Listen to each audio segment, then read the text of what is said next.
Happy Mother's Day, everybody, and Tony here.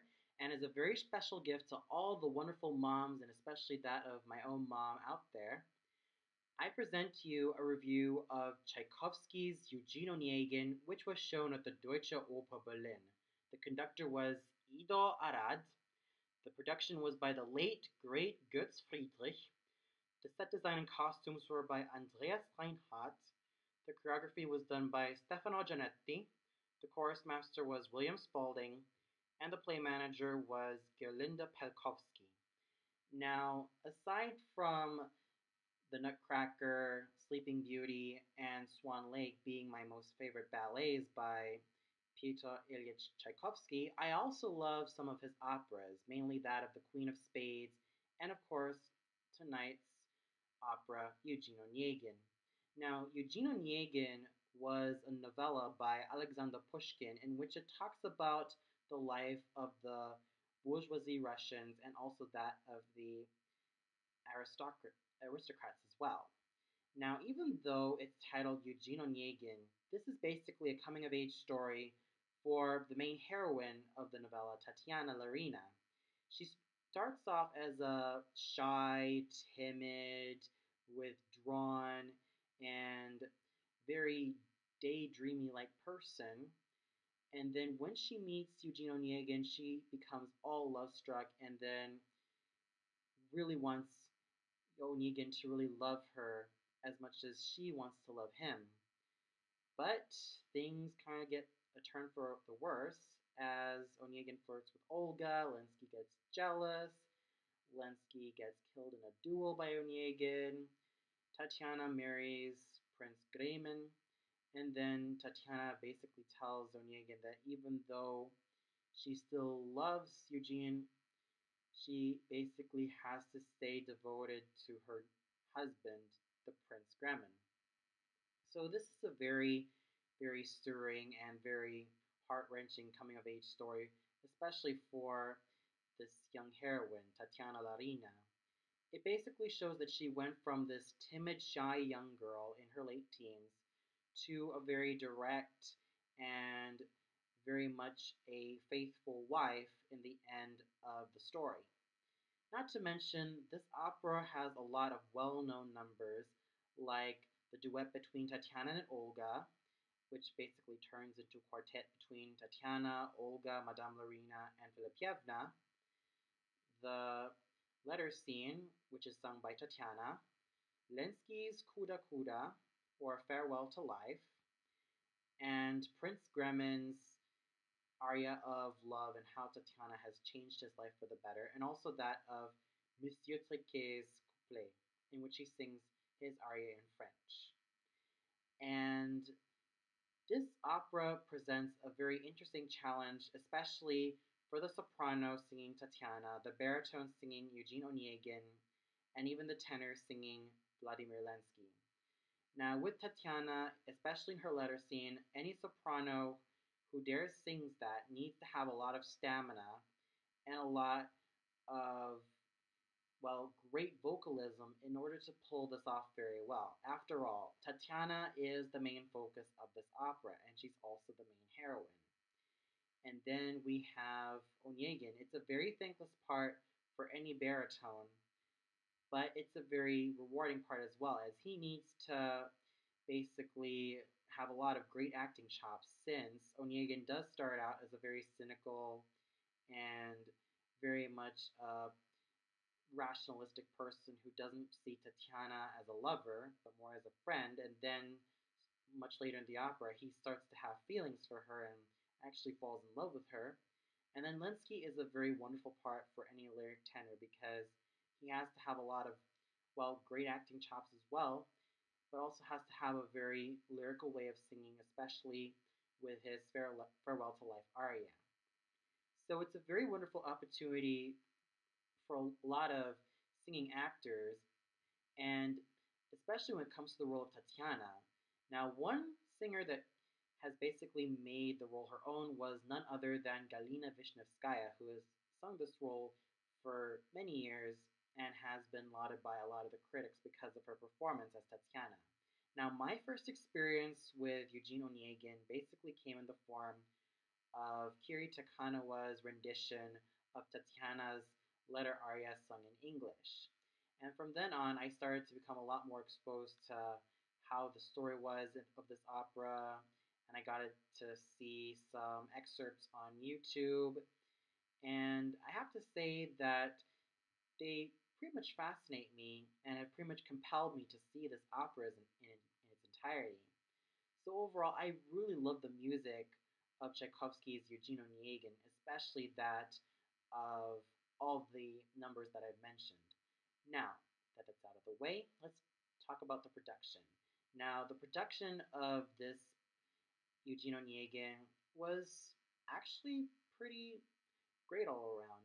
Yes, it did make a great use of a lot of white backgrounds, and sure, I would have wanted to have a lot more scenery, but at least they really know how to play what they have, and it represents the whole like bourgeoisie and the aristocracy lifestyle really well, especially with all the costumes there too.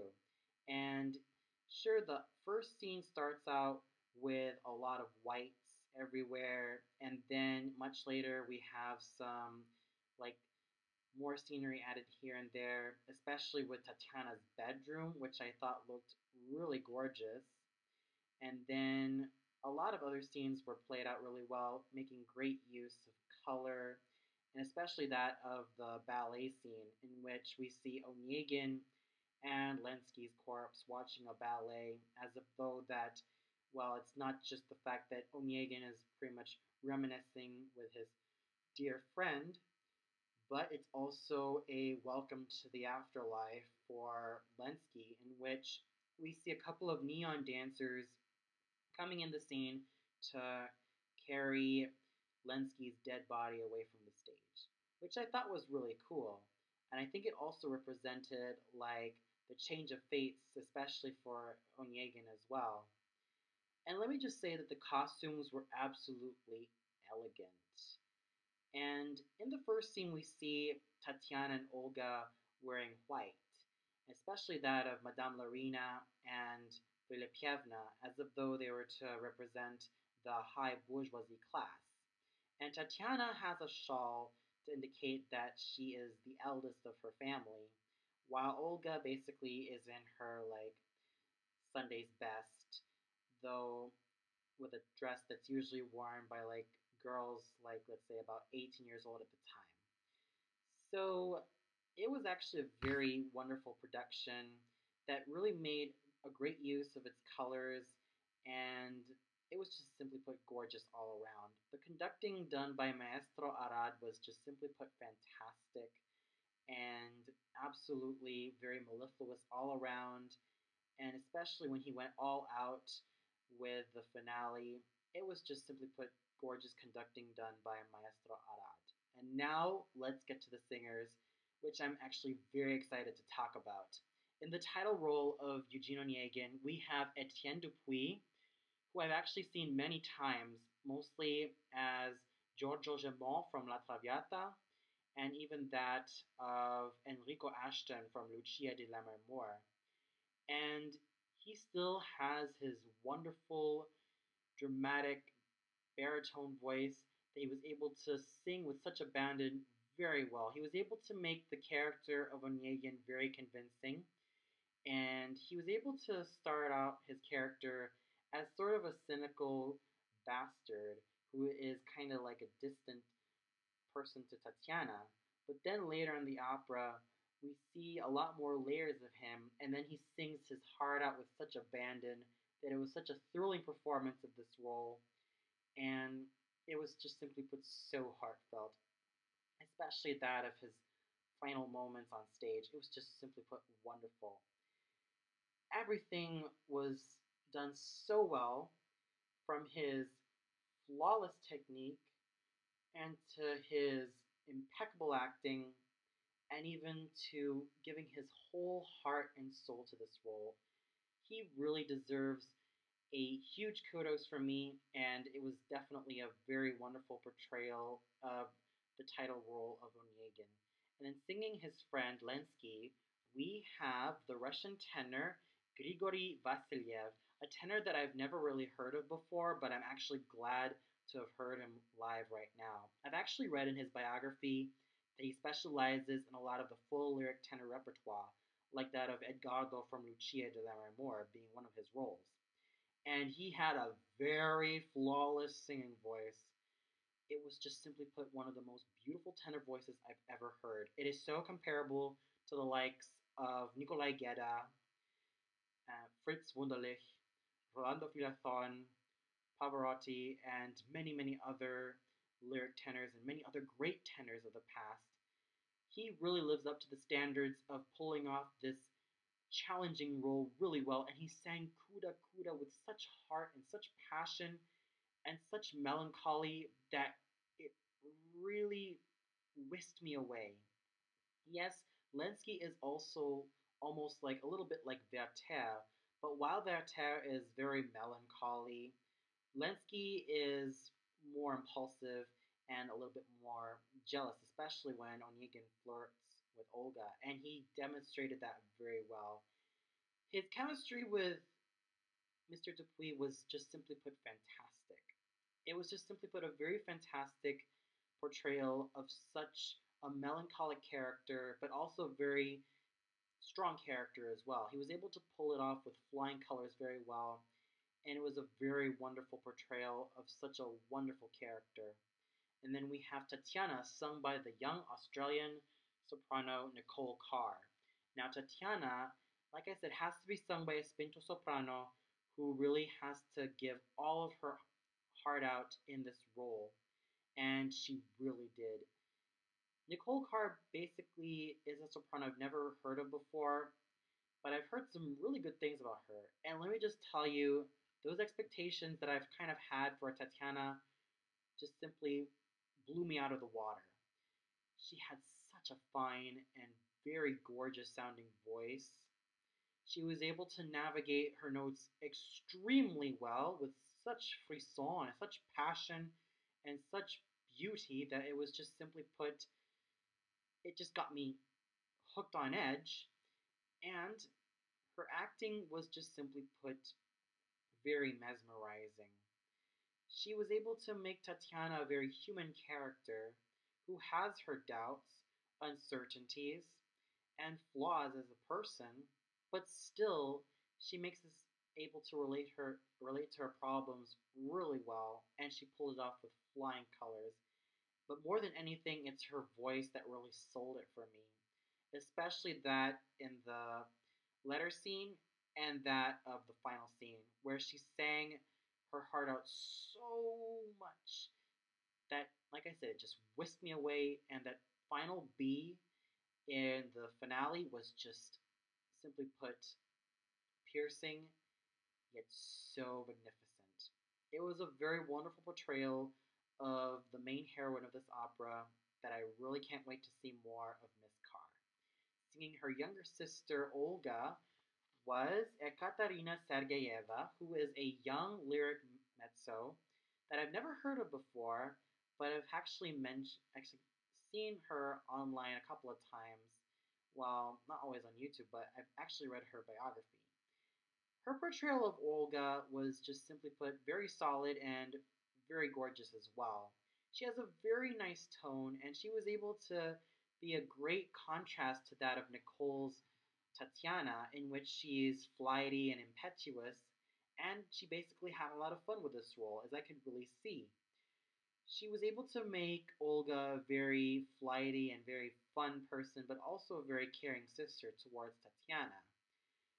So it was a very wonderful portrayal of Olga done by Miss Sergeyeva, and I can't wait to see more of her in the near future. Doing their mother, Madame Larina, was the veteran soprano Mrs. Karen Armstrong.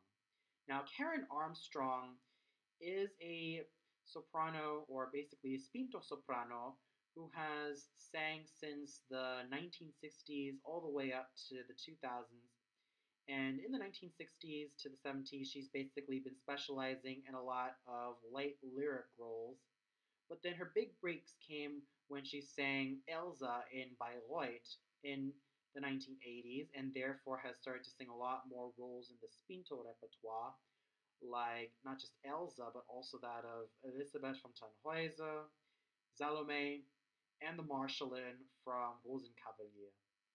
And then she started to foray into the more dramatic soprano roles like Brünnhilde and Ortrud and Isolde, and she also sings the mezzo roles of Widow Begbik, Clytemnestra, Herodias, and of course, Madame Larina. Her voice was kind of in tatters as expected by the fact that she's been singing almost like since the 70s or 60s. So, still, it was a very decent portrayal. It was still a very great portrayal, even though her voice was a little bit in tatters. There were still remnants of her voice that still sounded really good and really pretty fresh. And her acting in the role of Madame Larina was actually really good. Sure, I would have wanted a dramatic mezzo singing Larina in the line of, let's say, Eboli or Herodias or Brangena, Fricka, Magdalena, and many other roles associated with a dramatic mezzo. I felt that Madame Armstrong managed to give this role a very nice touch of humanity and a nice touch of sweetness to it, which made this a very worthwhile experience watching her on stage after many, many years of singing. She still has those great acting chops that she was very well known for, and she's still able to give a very solid portrayal of a character part like Madame Larina. Singing the role of Filipievna was our very own contralto Ronita Miller, who I've seen many times as Anna from Le Troyon and Mama Lucia from Cavalleria Rusticana. She still has her very fine contralto voice, which was able to reach to the deepest, lowest notes, and she had a very fine technique. Singing such a character part very well can be quite a challenge, but she managed to pull it off very well, as she was able to make Filipievna a very loving, sweet nanny, but also a very firm nanny as well. I had a lot of fun watching her in this role, and she was definitely in her A game in terms of her voice and in terms of her acting. And then we get to Prince Gremen, sung by the basso Ain Anga. Now, Prince Gremen requires a basso cantante who really has to sing very well, and especially have great low notes. And even though his part is pretty short, it's a very brilliant part for a lot of bassos. And Mr. Anger sang this role very well. Now, he was basically very well known in a lot of the basso cantante and nobile parts of Philip II, the Commendatore, Sarastro, and many, many others. Hearing him as Gremen was such a treat because he had a very commanding stage presence, but also that of a fatherly stage presence as well. And his voice was just simply put a very round and rich instrument that was just so resonant and so rich, and it was just simply put very lovely to listen to. It was not woolly, it was not nasal, it was just simply put a very gorgeous sounding instrument that I really like in a Gremen, and his acting was just simply put very superb. So, Mr. Anga, if you're watching this, I give a huge kudos to you in your portrayal of Prince Gremen. And in the smaller parts of Monsieur Triquet, the captain, and Saretsky, we have Peta Maus, Andrew Harris, and Thomas Lehmann. Now, Peta Maus, like I said, was a veteran character tenor who sang in the Deutsche Oper and many other important European opera houses in the 70s up to this very day. And even though I do like a light lyric tenor to sing the role of Monsieur Triquet, even though it's mainly a character tenor role, he was still able to sing his role pretty well and deliver the acting goods really well. And Andrew Harris, as the captain, was able to give some of that, like, bravado and that swagger, even though it's a very small role. And he was still in very fine voice. And Thomas Lehmann, as Zaretsky, was very great as well. So overall, there was no weak link whatsoever, and this was a great evening of fine singing, especially by the likes of Miss Nicole Carr, Monsieur Etienne Dupuis, Mr.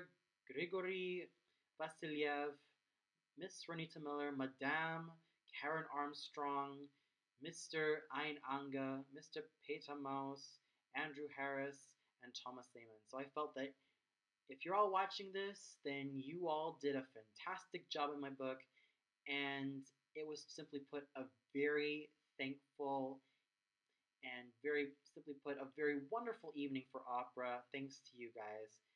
It was just simply put wonderful, and let's just say that to all the moms watching this review, I hope that your Mother's Day has also been a very great day as well. And if you haven't seen this opera yet, go check it out. You will not be disappointed, especially with the likes of such great singers. So, to all the moms up there, if you watch this production of Eugene Onegin, then please let me know what your opinions is as well. And if you haven't watched this yet, then I highly suggest that you go watch it. There's still some performances, like I would say next week, so go ahead and check it out. You won't be disappointed, especially if you have a cast of very wonderful and very fantastic singers all throughout the border. You will never be disappointed.